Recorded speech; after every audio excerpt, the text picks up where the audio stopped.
BBC বাংলার television অনুষ্ঠান BBC প্রবাহে আপনাদের সবাইকে স্বাগত জানাচ্ছি। আমি শারমিন রমা। শুরুতেই দেখে নেব আজ কি থাকছে।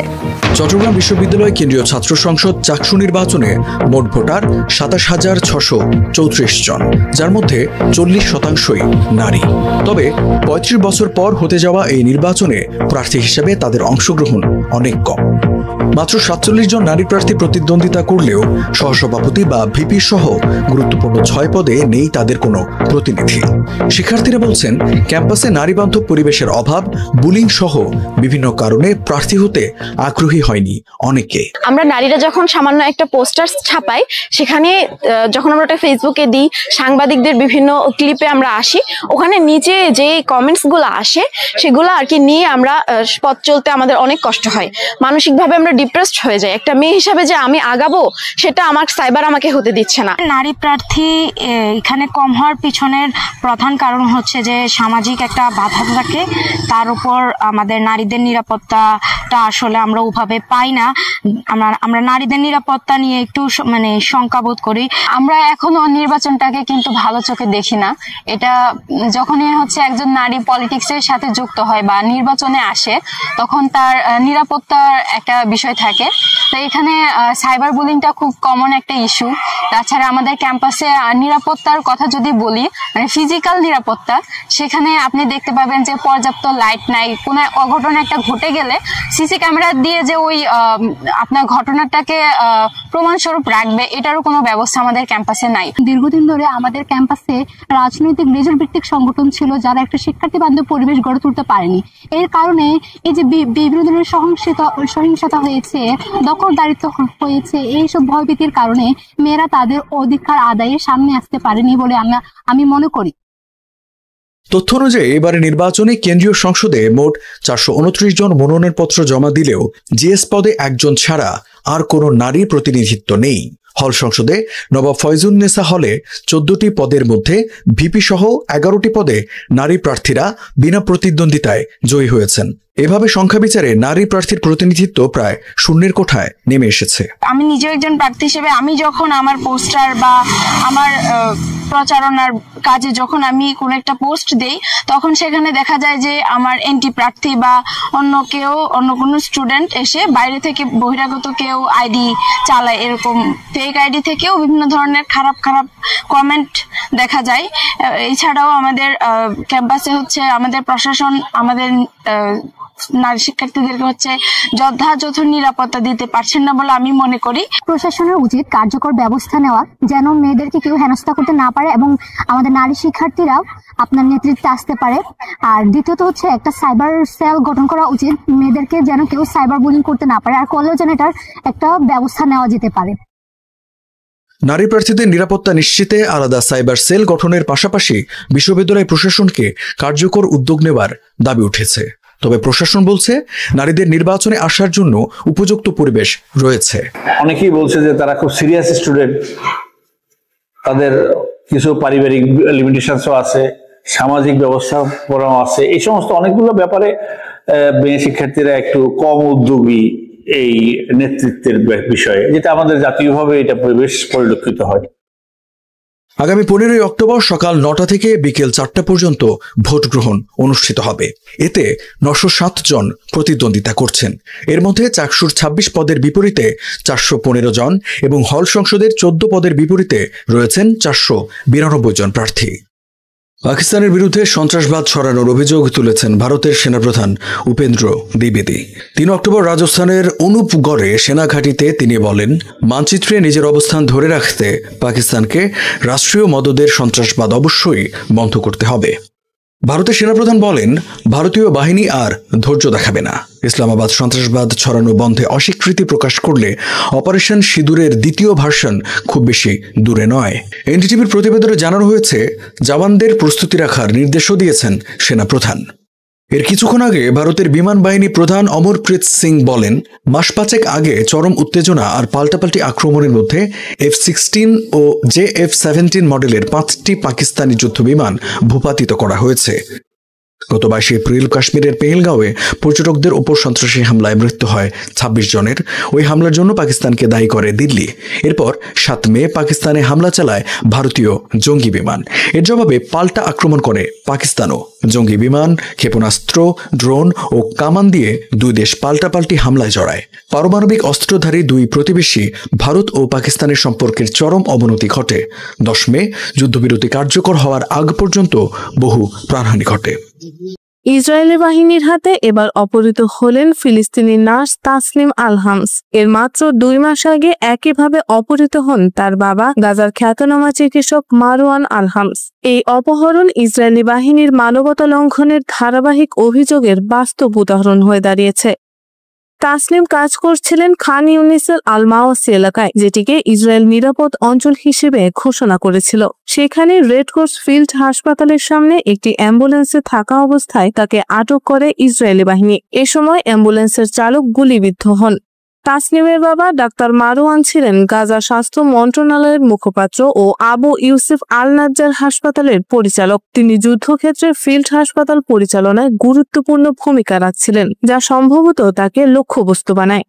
21 জুলাই রাফার পথে রেড ক্রস কেন্দ্র পরিদর্শনে যাওয়ার সময় ডাক্তার মারওয়ানের গাড়িতে গুলি চালায় ছদ্মবেশী ইসরায়েলি সেনারা। ঘটনাস্থলে এক সাংবাদিক নিহত হন, যিনি তখন তার সাক্ষাৎকার নিচ্ছিলেন। পরে মারওয়ানকে গুলিবিদ্ধ অবস্থায় তুলে নিয়ে যাওয়া হয়। গাজা স্বাস্থ্য মন্ত্রণালয় এই ঘটনার তীব্র ক্ষোভ প্রকাশ করে জানায়, এটি ছিল একজনের মানবিক কণ্ঠকে থামিয়ে দেওয়ার পরিকল্পিত চেষ্টা, যিনি গোটা বিশ্বের কাছে গাজার নিষ্ঠুর বাস্তবতা তুলে ধরছিলেন। বিভিন্ন আন্তর্জাতিক মানবাধিকার ও চিকিৎসা সংগঠন এই অপহরণকে মানবতার চরম লঙ্ঘন হিসেবে অভিহিত করে এর তীব্র নিন্দা জানিয়েছে। গাজার আল-দামি সংগঠনের তথ্য অনুযায়ী তাকে আশকেলন কারাগারে রাখা হয়েছে এবং তিনি আইনি সহায়তা থেকে বঞ্চিত। এই ঘটনাটি একটি বৃহত্তর সংকটের অংশ। যুদ্ধ শুরুর পর থেকে গাজায় অন্তত 1500 স্বাস্থ্যকর্মী নিহত হয়েছেন এবং 360 জনের বেশি আটক হয়েছেন। চিকিৎসা প্রতিষ্ঠান, অ্যাম্বুলেন্স ও চিকিৎসকদের নিয়মিতভাবে লক্ষ্যবস্তু করা হচ্ছে। কারাগারে আটক ফিলিস্তিনিরা নির্যাতন, খাদ্য সংকট, চিকিৎসা অবহেলা, যৌন সহিংসতা, লাঞ্ছনা ও একাকী বন্দিদশার মতো ভয়াবহ অভিজ্ঞতার মধ্য দিয়ে যাচ্ছেন। মানবাধিকার সংস্থাগুলো একে পদ্ধতিগত অপরাধ হিসেবে অভিহিত করেছে। বিশেষ করে চিকিৎসা কর্মীরা সবচেয়ে বেশি নির্যাতনের শিকার হচ্ছেন। Physicians for human rights Israel এক প্রতিবেদনে জানিয়েছে, বন্দী চিকিৎসকদের সঙ্গে যে আচরণ করা হচ্ছে তা আন্তর্জাতিক মানবাধিকার চুক্তির সরাসরি লঙ্ঘন। ইসরায়েল গাজার প্রধান সড়ক বন্ধ করে দিয়েছে এবং বাসিন্দাদের অন্য জায়গায় চলে যেতে বলেছে। হামলায় হাসপাতালে ব্যাপক ক্ষতি হয়েছে। আহত ও নিহতদের সংখ্যা ক্রমে বাড়ছে। এতে গাজার স্বাস্থ্য ব্যবস্থা মারাত্মকভাবে দুর্বল হয়ে পড়ছে এবং মানুষের দুর্ভোগ বেড়ে চলেছে। চিকিৎসা আর মানবতার প্রতি এমন আচরণ গোটা বিশ্বকে গভীরভাবে নাড়া দিচ্ছে। ডাক্তার মারওয়ান ও তার মেয়ের অপহরণ দেখিয়ে দিচ্ছে, গাজায় শুধু জীবন নয়, চিকিৎসা ব্যবস্থাও ইসরায়েলিদের নিশানায়। এটা শুধু গাজার নয়, গোটা বিশ্বের জন্য একটি উদ্বেগজনক বার্তা।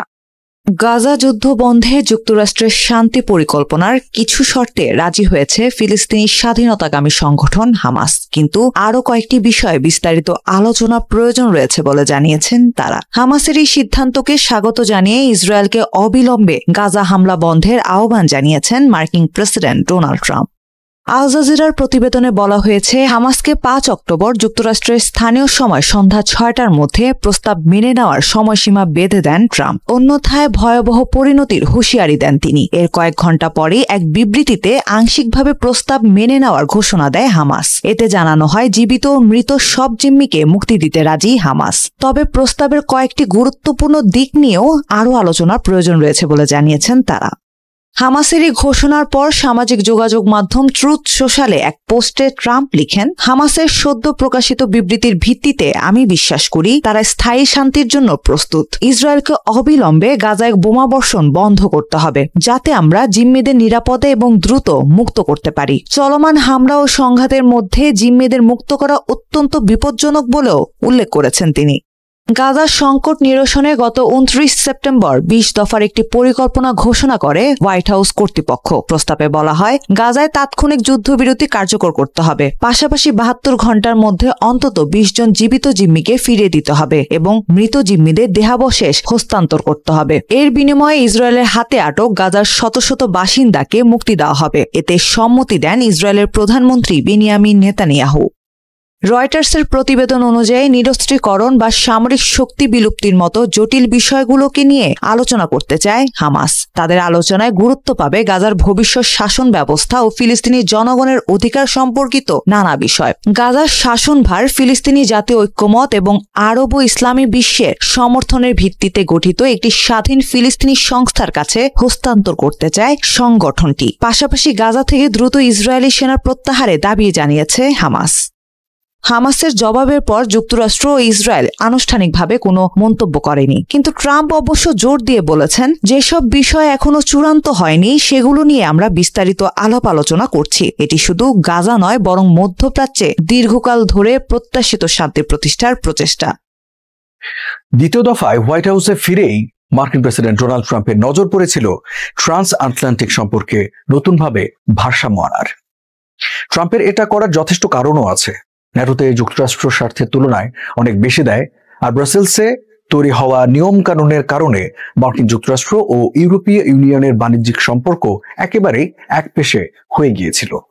বর্তমানে ন্যাটোর 32 সদস্যের মধ্যে যুক্তরাষ্ট্র একাই জোটের বার্ষিক বাজেটের 16% বহন করছে এবং ইউরোপের নিরাপত্তার জন্য অপারেশনাল ও লজিস্টিক্সের বেশিরভাগ চাপ কাঁধে তুলে নিচ্ছে। এদিকে ইউরোপীয় ইউনিয়ন বছরের পর বছর শুল্ক আর অশুল্ক বাধা দিয়ে মার্কিন কৃষি ও শিল্পপণ্যের প্রবেশ সীমিত রেখেছে। এমনকি মার্কিন ক্ষুদ্র ব্যবসা ও বিগ টেক কোম্পানিগুলোকেও নানা বিধিনিষেধের জালে আটকে রেখেছে। এমন অবস্থায় ট্রাম্প অফিসে ঢুকেই ইউরোপকে নিশানায় দিলেন।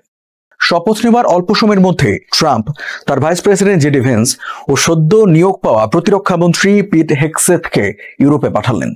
তারা এই বার্তা দেওয়ার জন্য সেখানে গেলেন যে ওয়াশিংটনের নতুন শেরিফ পুরনো সমীকরণ পাল্টাতে চলেছে।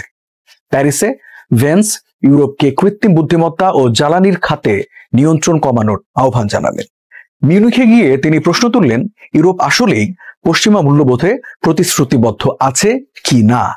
আর ব্রাসেলসে হেগসেথ জানিয়েছিলেন, যুক্তরাষ্ট্র আর এককভাবে ইউরোপের নিরাপত্তায় মনোযোগ দিতে পারবে না, তাদের অন্য অগ্রাধিকারে নজর দিতে হবে। এরপরই ট্রাম্প শাস্তিমূলক শুল্ক আরোপ করলেন, যাতে ইউরোপ বাধ্য হয় মার্কিন ব্যবসার উপর থেকে বাণিজ্য ও নিয়ন্ত্রণের বাধা কমাতে। এই বহুমুখী চাপে কিছু ফলও আসে। জুনের ন্যাটো সম্মেলনে ইউরোপীয় মিত্ররা প্রতিশ্রুতি দেয় 2035 সালের মধ্যে প্রতিরক্ষা ব্যয় জিডিপির 5% উন্নীত করার। জুলাইয়ে ট্রাম্প ও ইউরোপীয় কমিশনের president Ursula von der Leyen ঘোষণা দেন একটি বাণিজ্য চুক্তির, যেখানে ইউ অঙ্গীকার করে 2028 সালের মধ্যে $750 বিলিয়ন মার্কিন জ্বালানি পণ্য কিনবে এবং যুক্তরাষ্ট্রে $600 বিলিয়ন বিনিয়োগ করবে। ট্রাম্পের এই সাফল্যগুলো আংশিক এবং কিছুটা বিভ্রান্তিকর। ইউরোপের প্রতিরক্ষা ব্যয় বৃদ্ধির প্রতিশ্রুতি যুক্তরাষ্ট্রকে তাৎক্ষণিক কোনো স্বস্তি দিচ্ছে না, আর ভবিষ্যৎ সরকারগুলো তা আদৌ পালন করবে কিনা সেটাও বড় প্রশ্ন। উপরন্তু ন্যাটোর গুরুত্বপূর্ণ নেতৃস্থানীয় পদগুলো এখনো যুক্তরাষ্ট্রের হাতে, ফলে ইউরোপের প্রাতিষ্ঠানিক সামরিক নির্ভরতা অব্যাহত থাকছে। ইউ এর সঙ্গে বাণিজ্য চুক্তি, যা আগস্টে কাঠামোগত চুক্তি হিসেবে স্বাক্ষরিত হয়, হয়তো কিছুটা বাস্তব পরিবর্তনের ইঙ্গিত দেয়, কিন্তু আপাতত এটি কেবল এক খসড়া কাঠামো। ইউরোপীয় দীর্ঘমেয়াদী প্রতিশ্রুতি রাখতে পারবে কিনা তা অনিশ্চিত, আর ব্রাসেলস এখনো মার্কিন হাইটেক কোম্পানিগুলোর কার্যক্রমে বাধা দেওয়া বিধিনিষেধ শিথিল করতে অনিচ্ছুক। এই বাণিজ্য চুক্তি কোনো প্রাতিষ্ঠানিক কাঠামোর উপর দাঁড়িয়ে নেই, এটি একক এক ব্যবস্থা। ফলে ইউ এর আমলাতান্ত্রিক জটিলতা যুক্তরাষ্ট্রের জন্য ট্রান্স আটলান্টিক অর্থনৈতিক সম্পর্ক পুনর্গঠনকে এখনো সীমিত করে রাখবে। যদি ট্রাম্প প্রশাসন সত্যি ইউরোপের সঙ্গে সম্পর্ককে নতুনভাবে ভারসাম্যপূর্ণ করতে চায় এবং আমেরিকার পররাষ্ট্রনীতিতে একে আরো প্রাসঙ্গিক জায়গায় রাখতে চায়, তাহলে কেবল ছোটখাটো সমঝোতা বা বিদ্যমান কাঠামো এড়িয়ে চলা যথেষ্ট নয়, বরং শুরু থেকেই যে 3টি সিদ্ধান্ত নিয়ে ন্যাটো গঠিত হয়েছিল সেগুলোকেই নতুন করে বিবেচনায় নিতে হবে। ইউরোপকে আমেরিকার তুলনায় অগ্রাধিকার দেওয়া, সামরিক সম্পর্ককে অর্থনৈতিক সম্পর্কের উপরে প্রাতিষ্ঠানিক রূপ দেওয়া, আর আঞ্চলিক একজোটকে সার্বজনীন মতাদর্শী কাঠামোর মধ্যে বাঁধা। এই তিনটি সিদ্ধান্তের নেতিবাচক দিক শুরু থেকেই স্পষ্ট ছিল, আর আজও সেই সমস্যাগুলো বাড়ছে। মূল ভিত্তি না পাল্টালে সম্পর্কের সমস্যাও একইভাবে থেকে যাবে। তবে এখনো সুযোগ আছে। ট্রাম্প প্রশাসন যদি সত্যি নতুন পথ তৈরি করতে চায় তাহলে তিনটি পদক্ষেপ নিতে হবে। প্রথমত, যুক্তরাষ্ট্রকে অবশ্যই প্রতিশ্রুতির মতো নিজের কাছের অঞ্চলে মনোযোগী হতে হবে।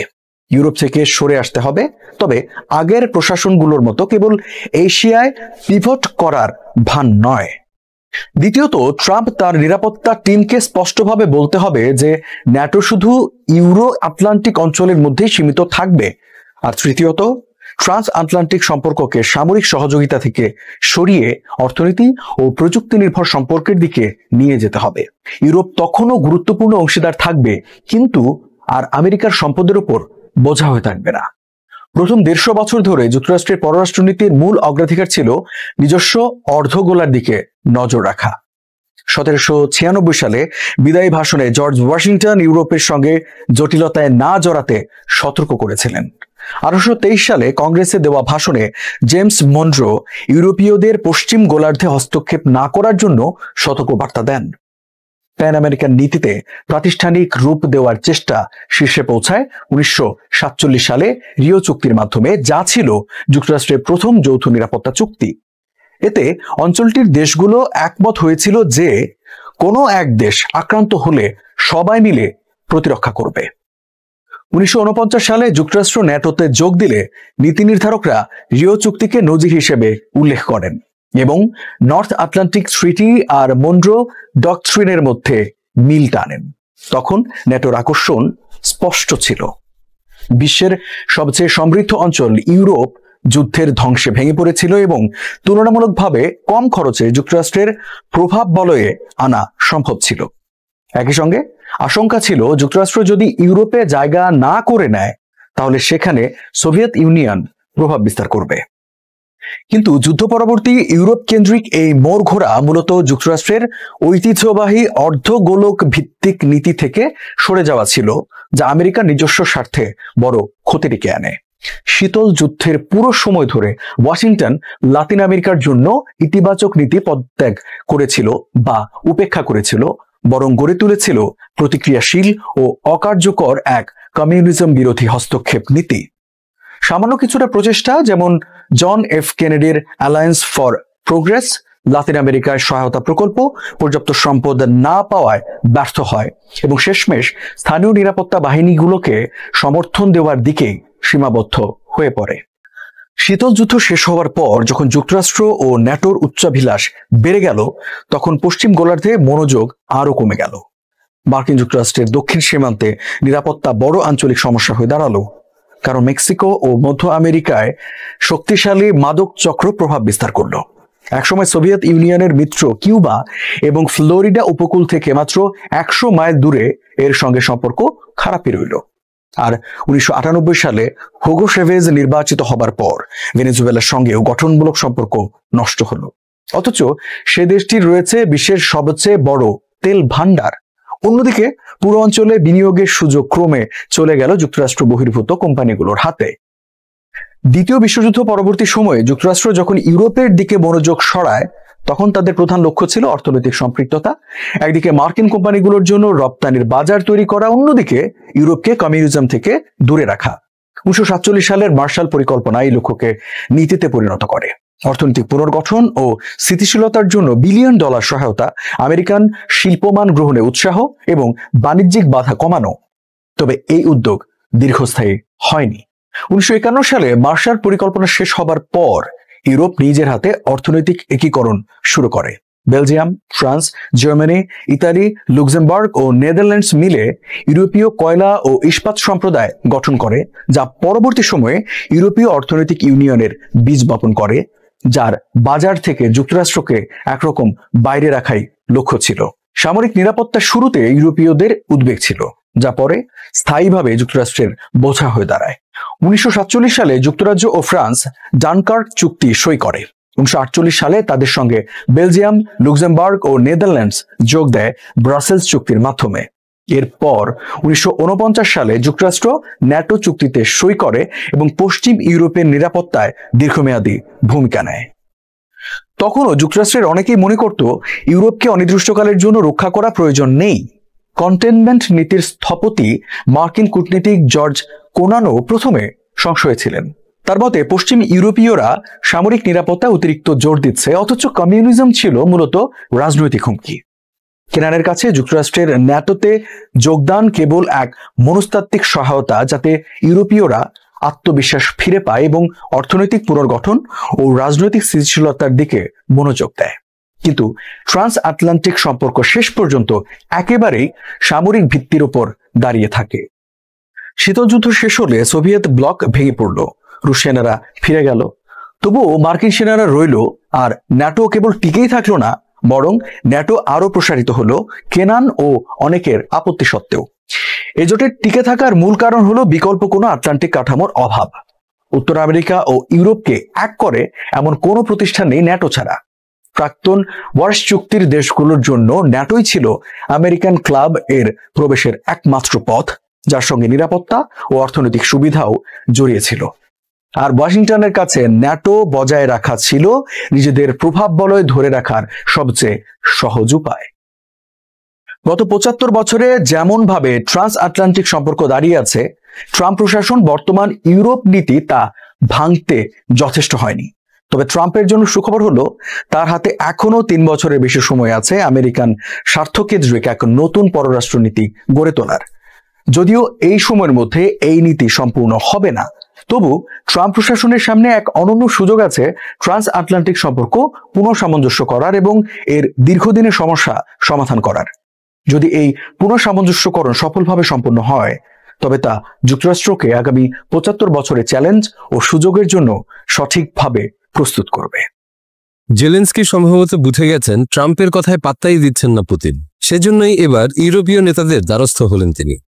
ট্রাম্পের নানা সুরে বিশ্বাস হারিয়ে এবার ইউরোপীয়দের প্রাধান্য দিচ্ছেন জেলেনস্কি। সাহায্য কমিয়ে দিয়েছে যুক্তরাষ্ট্র, তবে রাশিয়ার বিরুদ্ধে যুদ্ধ চালাতে চাই শক্তির যোগান, আর শক্তি জোগাড় করতেই যেন নতুন করে ইউরোপীয়দের কাছে ধর্ণা দিলেন তিনি। ডেনমার্কের রাজধানী কোপেনহেগেনে প্রায় 50 জন ইউরোপীয় নেতা ও রাষ্ট্রপ্রধানের সঙ্গে বৈঠক করেছেন ইউক্রেনের প্রেসিডেন্ট ভলোদিমির জেলেনস্কি।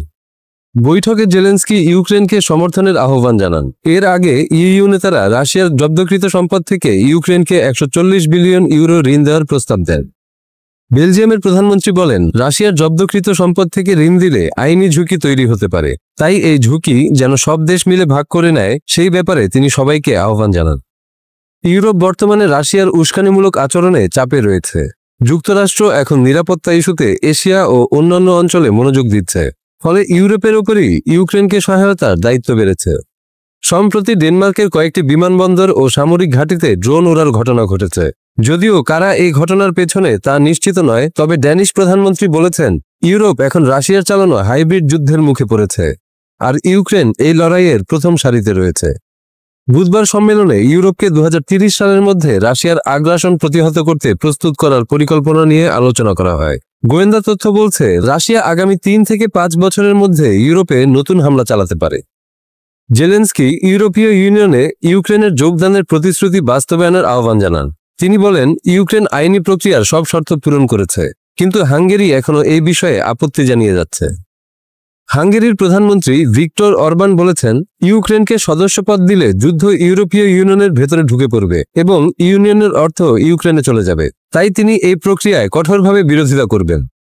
তিনি আরও বলেন, হাঙ্গেরি এখনো রাশিয়া থেকে পাইপলাইনে তেল আমদানি করছে এবং ভৌগোলিক অবস্থার কারণে তারা সেটি বন্ধ করতে পারবে না। তবে তার এই যুক্তি ইউরোপের অন্য নেতাদের কাছে গ্রহণযোগ্য হয়নি। জেলেনস্কি বলেছেন, যারা রাশিয়ার সঙ্গে সম্পর্ক ধরে রাখতে চায় তারা ইউরোপ ও যুক্তরাষ্ট্র উভয়ের বিরুদ্ধেই অবস্থান নিচ্ছে। তিনি আশাবাদী হাঙ্গেরি ইউরোপের সম্মিলিত বার্তা শুনবে এবং সমর্থন দেবে। 1945 সালের এপ্রিল হিটলার আত্মহত্যা করলেন বার্লিনের বাংকারে। কিন্তু প্রশ্ন রয়ে গেল, এত কোটি কোটি টাকার সম্পত্তি, এত বই বিক্রি, এত প্রাসাদ ভিলা, এগুলোর কি হলো? আজকে আমরা জানব হিটলারের মৃত্যুর পর তার সম্পদ কোথায় গেল।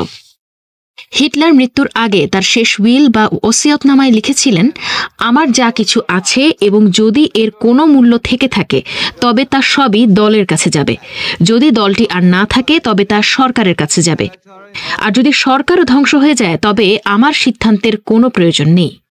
এটি হিটলারের বর্ণিত শেষ ইচ্ছার একটি অংশ, যা তিনি 1945 সালের 29 এপ্রিল ভোর 4টায় বার্লিনে তার রাজনৈতিক উইলের সাথে একটি পৃথক কাগজে লিখেছিলেন এবং এতে স্বাক্ষর করেছিলেন। পরের দিনই তিনি আত্মহত্যা করেন। নিজের নামে কিছু রেখে যাওয়ার কোনো পরিকল্পনাই ছিল না তার। এমনকি তার সংগ্রহ করা চিত্রকর্ম ব্যক্তিগত কাজে নয়, বরং লিন্স শহরে একটি গ্যালারির জন্য বলে তিনি জানিয়েছেন।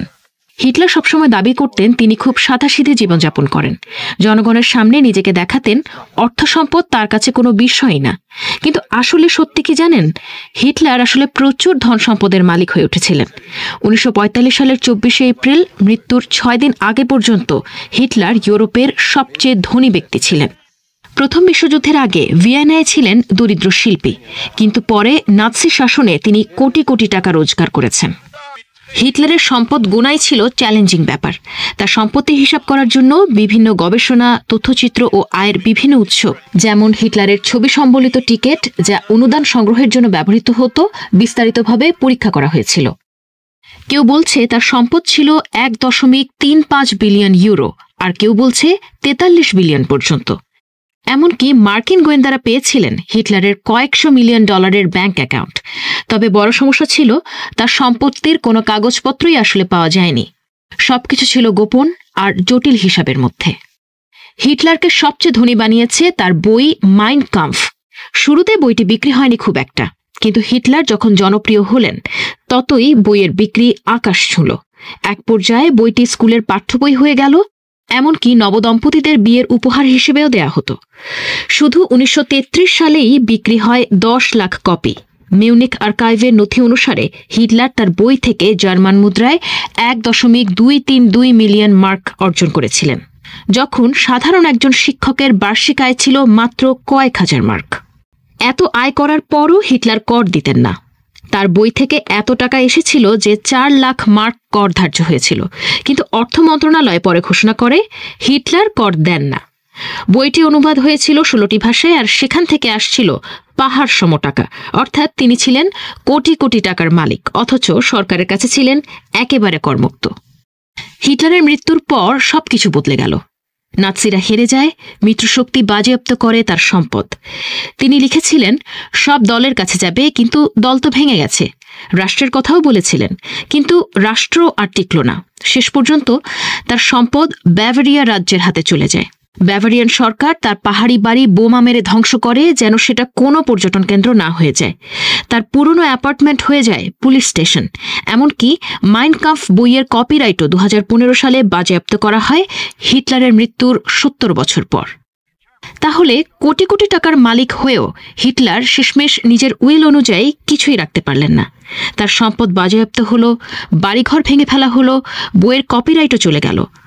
অর্থ, সম্পদ আর ক্ষমতার খেলা হয়তো সাময়িক। ইতিহাস শেষে শুধু রয়ে যায় ধ্বংসস্তূপ আর শিক্ষা। সবাইকে শুভকামনা জানিয়ে আমি শারমিন রমাজ এখানেই বিদায় নিচ্ছি। ভালো থাকবেন।